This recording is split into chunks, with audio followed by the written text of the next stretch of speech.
اسكسي سعادة اسكسي عادة لسكاي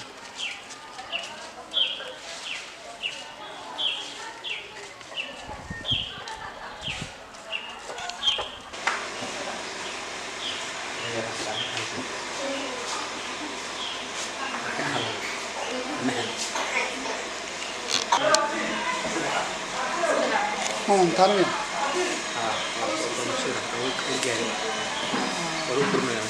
أكسجين كمان شان دلالة لكنا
سيدا الله تعالى كله وسيفر بجي عليه نسا نقي كتير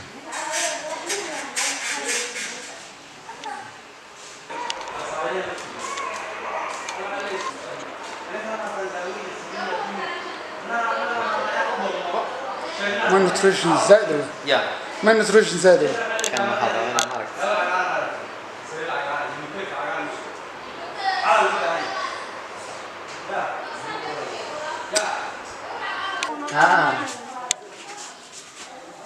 خبتي حاجة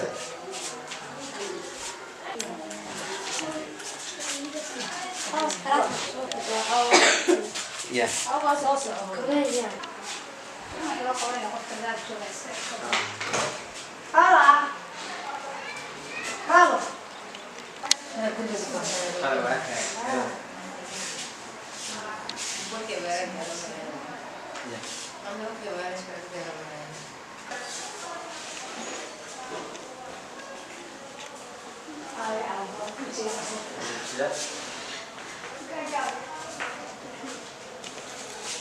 caafimaadka marka guud ahaan gobolka markii laga hadlayo sanadadan dambe dib ayuu macnaha u soo yaraanayay hay'adaha wasaaradda caafimaadka partnerska la ah arrimahaas nagala shaqeeya caafimaadka waxay ka koobnaayeen hay'ado badan haddana marka laga soo 6 bilood ugu dambeysay sanadkan sanadkii hore 2018 ilaa sanadkii 2019 saddexdii bilood ugu horeysay waxaa jiray baahiyo badan caafimaad caafimaad darro ay ku soo kordhaya gobolka saddexdii bilood ugu dambeysay hadda markii 2019 ka laga hadlayo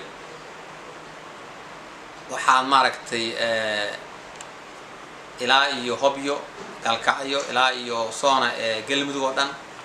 gobolka mudug waxaa jiray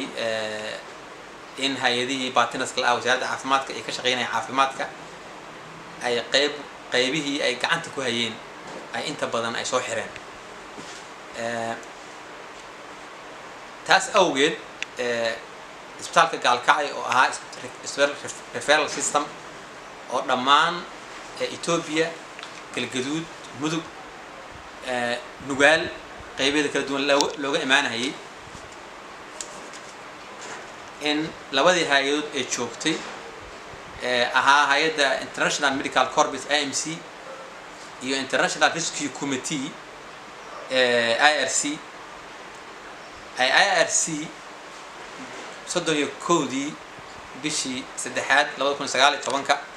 ugu ekayd adeegeedii caafimaad ee ay ka fuli jirtay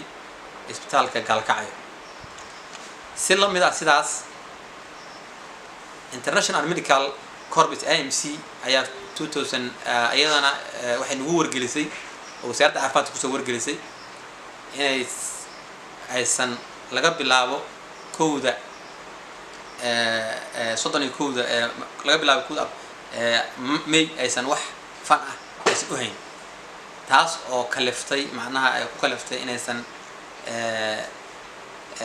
bulshadii arrin ku noqotay crisis ah arrin qayladaan ah maadaama labadii hay'adeed ee gacanta ku hayay isbitaalka muddo 5 sano ah mar kadib oo gacanta ku qabtay MSF markii ay ka baxday gobolka Mudug 2013 October ayay labadan hay'adood la wareegeen waxayna fuli jireen adeegyo free ah ee caafimaad health-ga iyo nutrition-ka iyo dhan kastaba waxay ahaayeen free